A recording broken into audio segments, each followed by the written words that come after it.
नक्कीच. तर आत्ताची महत्त्वाची बातमी येते, साताऱ्यात उदयनराजे भोसले विजयी झालेले आहेत.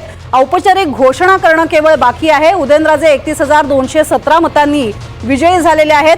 आत्ताची महत्त्वाची आणि मोठी बातमी आपण बघतोय, साताऱ्यात उदयनराजे भोसले विजयी झालेले आहेत. औपचारिक घोषणा होणं आता केवळ बाकी आहे. त्यामुळे उदयनराजे यांनी तरी आपला गड राखलेला आहे असं म्हणावं लागेल आणि त्यामुळे एकीकडे भाजपसाठी ही महत्त्वाची बातमी म्हणावी लागेल.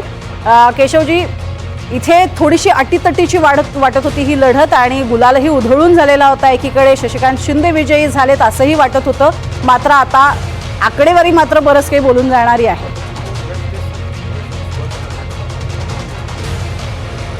की ज्या 5,000च्या फरकाने कुणीकडे झुकू शकत होते. मी सकाळी म्हणजे बल्लाळ साक्षीला सकाळी बसल्यानंतर आम्ही चर्चेवर बसलो होतो. 4 तास भाजपच्या 4 जागा पिछडेर होत्या. त्यामध्ये पंकजा होती, साताराची जागा होती आणि आणखीन 2 जागा होत्या. पण 4 तासानंतर संपता त्या भाजपच्या पुन्हा जागा वरती आल्या. त्यामुळेच मी सुरुवातीला असं म्हटलं होतं. पण ठीक आहे, दुसरा त्यातला सगळ्यात महत्त्वाचा एक त्यातला फॅक्टर शेवटी हारजीत आहे, त्याला ती तुम्ही नाकारू शकत नाही आणि लोकशाहीमध्ये ती जे आहे लोकांनी दिलेलं आहे ते स्वीकारायचं.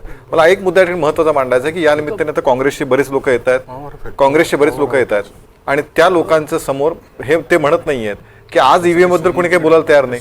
कालपर्यंत ईव्हीएम वरती आक्षेप घेणं सुरू होतं. कालपर्यंत गोंधळ घातला होता.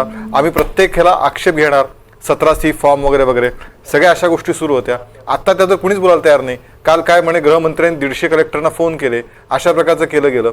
इथपर्यंत वाटेल त्या गोष्टी कालपर्यंत गोंधळ माजवण्याचा, जर आम्ही आलो नाही तर आम्ही गोंधळ करू, अशा प्रकारची विधानं केली गेली. मात्र आज ईव्हीएम सगळ्यांना गोड लागलेलं दिसतंय. अशीच खरी तर परिस्थिती आहे. भारतीय जनता पार्टीनं जो निकाल येईल तो स्वीकारला त्यात आणि पुढे आम्ही चालत गेलो.